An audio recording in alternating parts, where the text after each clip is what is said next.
Ukraine has released video and statements claiming that an underwater drone was used in an attack near a Russian submarine inside the Novorossiysk naval base.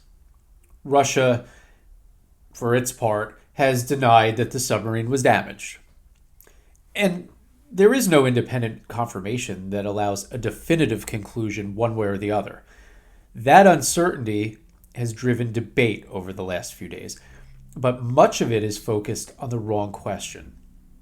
Whether the submarine was sunk, damaged, lightly damaged, ultimately completely unaffected, is less important than the more strategic issue of how an underwater approach inside a defended port could have possibly even been attempted at all. This video is not an attempt to prove what happened. We simply don't know. I certainly don't. It's an analytical examination of how this type of operation could realistically have been conducted based on known maritime realities, unmanned systems logic, and intelligence fundamentals.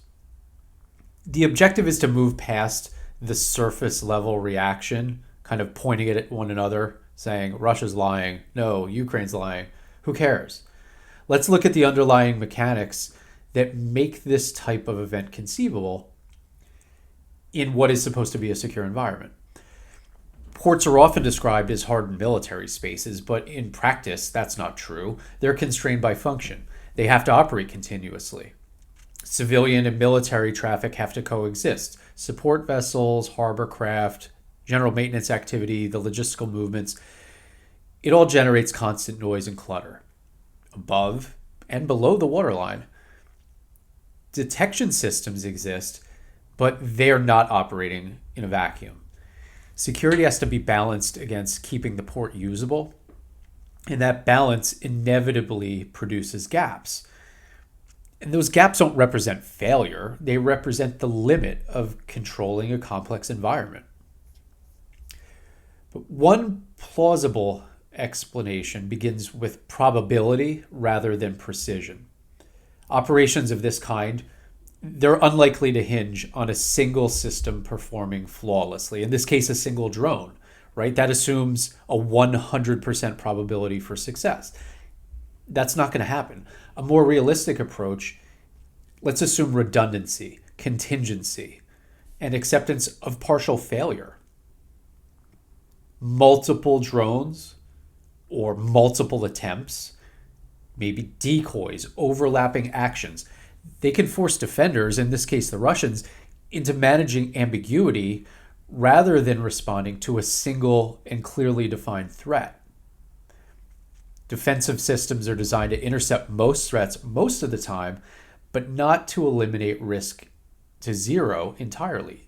It's not going to happen. From the attacker's perspective, the Ukrainians here, success doesn't require that high level of perfection. It just requires one system to reach proximity. So even a near miss can still have a disproportionate effect. It could trigger inspections, dry dock time, operational pauses, and general uncertainty about asset readiness. A second factor is proximity. In a maritime operation, distance is one of the most unforgiving variables.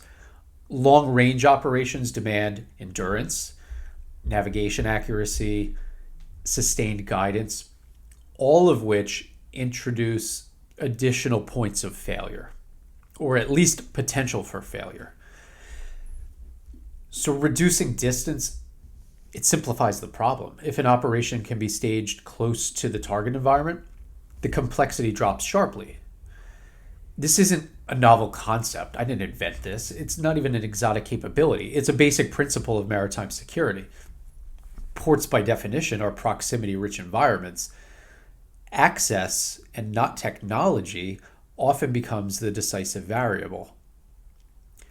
The most consequential factor, however, is information.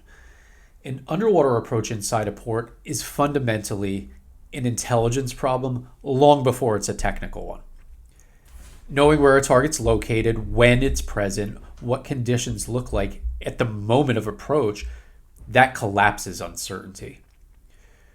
Reliable visibility, whether that's through human surveillance, other surveillance coverage, compromised security systems, camera systems, other forms of observation, transforms the operation from a blind search into a timing and access problem, or at least challenge.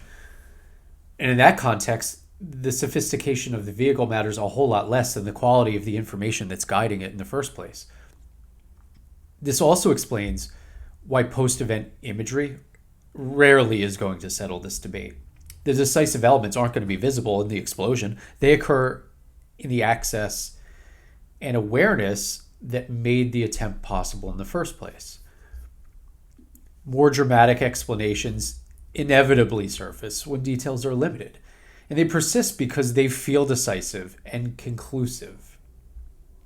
Sometimes they're just cool things to think about. Is there a NATO sub operating in the Black Sea? Is there a tier 1 element involved? Okay. It's fun to think about. But that's not really required to explain how an underwater approach inside a defended port could occur.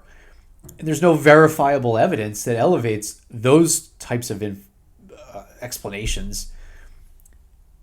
The explanations are the ones that are maybe the most simple, that are grounded in probability. Not that they're simple, but they're grounded. Probability, proximity, and that information advantage. The broader implication isn't tied to the fate of a single submarine.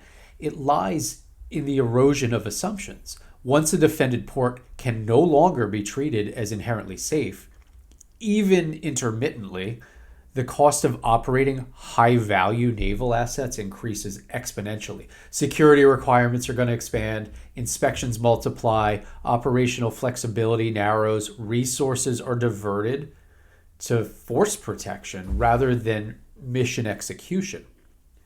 Those effects occur regardless of the level of physical damage sustained in this one specific case. So, viewed through that lens, the most important signal isn't the explosion itself, but the possibility that a defended space was penetrated. Once that possibility becomes credible, planning inevitably has to change. And in modern maritime conflict, altering what the other side believes is safe can be as consequential as destroying the equipment outright. So, given everything laid out here, when the open question is now what this operation most likely looked like in practice. Was it carried out by a small team operating very close to the port, or by something staged farther away? Was the key factor physical access to the water, information about the port environment, or timing that exploited a gap, a narrow window of opportunity?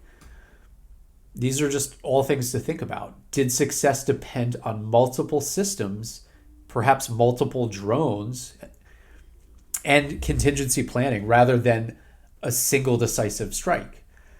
And, okay, who realistically would have had the capability, the patience, and access to make something like this work? I can't answer those questions, but they are interesting to think about and to see what may come out over time. But all that being said, if you have a view on how this might have been done, or what you think of what I laid out mattered the most, add it below. I read all the comments, and this is certainly worth a pretty good discussion down there. So I do thank you for a couple of minutes, and I look forward to what your ideas are, and we will certainly get back together and talk about them soon.